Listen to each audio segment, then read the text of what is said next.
Hello दोस्तों, नमस्कार। आपका स्वागत है मेरे चैनल पे। मानव शरीर का जो टॉपिक था हम वो पढ़ रहे थे। 2 वीडियो हो चुके थे ना, मोस्ट इम्पॉर्टेंट क्वेश्चनों के साथ, है ना, साइंस के। साइंस से ही रिलेटेड है तो हम वही देख लेते हैं, है ना। आज का 3rd वीडियो यहाँ से स्टार्ट करते हैं। लास्ट था रक्तचाप मापने का यंत्र, सिर्फ घूमो मैनोमीटर जो था वहाँ तक हमने लास्ट देख चुके हैं।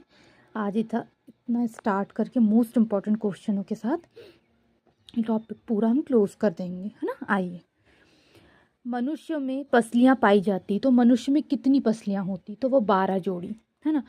आपको कैसे पता है कि मनुष्य में 12 जोड़ी पसलियाँ होती हैं? जो कंकाल तंत्र है ना, कंकाल तंत्र में भी अगर आप गिन लोगे तो आपको बकायदा 12 जोड़ी पसलियाँ दिखेंगी।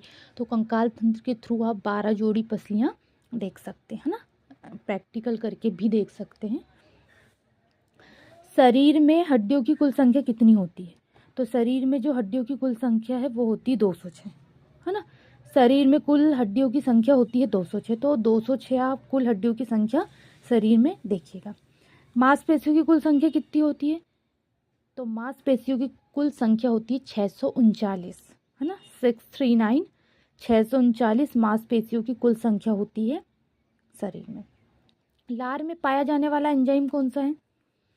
तो लार में पाए जाने वाला जो एंजाइम है उसका नाम है टाइलिन, है ना। टाइलिन जो एंजाइम है वो लारों में पाया जाता है। तो लार में पाया जाने वाला एंजाइम है टाइलिन। लिंग निर्धारण होता है, तो कहाँ होता है लिंग निर्धारण? लिंग का निर्धारण होता है पुरुष के क्रोमोसोम पर। अगर बेबी गर्ल है तो पुरुष का एक्स क्रोमोसोम और महिला का एक्स क्रोमोसोम दोनों मिलके बेबी गर्ल का निर्माण होता है। हाँ, और अगर बेबी बॉय है तो पुरुष का बाय क्रोमोसोम और महिलाओं का एक्स क्रोमोसोम मिलके बेबी बॉय का निर्माण होता है, क्योंकि पुरुषों में एक्स बाय क्रोमोसोम होता है और महिलाओं में एक्स एक्स क्रोमोसोम होता है। मनुष्य का हृदय होता है, कैसे होता है? 4 कोष्ठीय। हमारा हृदय 4 कोष्ठों में होता है और हमारा हृदय 4 कोष्ठीय ही होता है ना।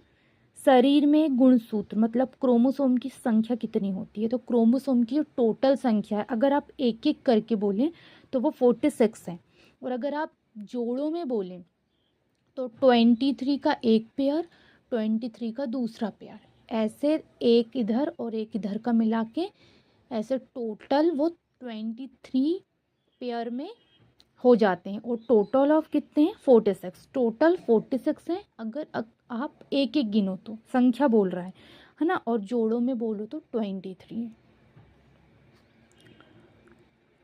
शरीर की सबसे बड़ी कोशिका क्या है?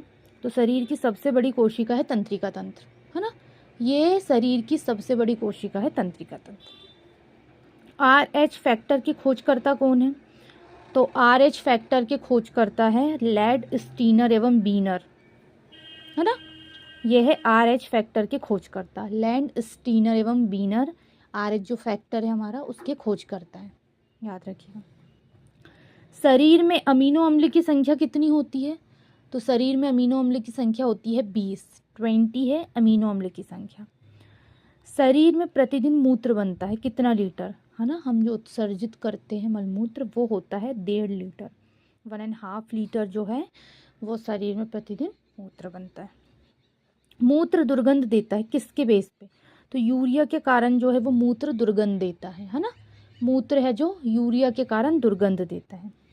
मानव मूत्र का पीएच मान कितना होता है? तो मानव मूत्र का पीएच मान होता है 6, और अगर पीएच मान 6 है तो मानव मूत्र अम्लीय होगा, है ना, याद रखिएगा। विटामिन ए संचित रहता है, कहाँ संचित रहता है? तो विटामिन ए संचित रहता है यकृत में, और जब भी बॉडी को आँखों के लिए विटामिन ए की आवश्यकता होती है तो जो संचित किया गया विटामिन ए यकृत से पूरा भरपूर मात्रा में मिलता है, तो आँखों को क्या करता है? वो रोशनी प्रदान करता है, दिखता विटामिन ए के ही कारण है। शरीर का सामान्य तापमान कितना होता है? तो शरीर का सामान्य तापमान है जो वो 98.6 डिग्री फ़ारेनहाइट, है ना, और सेल्सियस में है 37 डिग्री सेल्सियस, और केल्विन में है 310 केल्विन।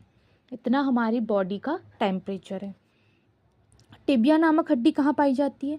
तो टिबिया नामक हड्डी, टिबिया मतलब टांग, टांग को क्या बोलते हैं, पैर, तो टिबिया नामक हड्डी कहाँ पाई जाएगी, पैर में, याद रखिएगा। शरीर में ऊतकों का निर्माण कहाँ होता है, तो जो शरीर में हमारे ऊतक हैं वो प्रोटीन से निर्माण होते हैं, प्रोटीन से ही निर्मित होते हैं, तो प्रोटीन में ही ऊतकों का निर्माण होगा। मस्तिष्क का बड़ा भाग क्या कहलाता है, तो मस्तिष्क जो है उसका बड़ा भाग कहलाता है हमारा प्रामस्तिष्क, जिसको हम बोलते हैं सेरेब्रम, है ना, सेरेब्रम बोलते हैं उसको, या प्रामस्तिष्क बोला जाता है। दांतों और हड्डियों की संरचना के लिए आवश्यक तत्व हैं, कौन से हैं, कैल्शियम एवं फास्फोरस। कैल्शियम और फास्फोरस जो है वो दांतों और हड्डियों की संरचना के लिए आवश्यक तत्व है। क्या है, कैल्शियम और फास्फोरस, याद रखिएगा, है ना। तो यहाँ हमारा मानव शरीर का टॉपिक जो भी जितने भी इम्पोर्टेंट क्वेश्चनों के साथ थे वो पूरे कंप्लीट हो चुके हैं, है ना।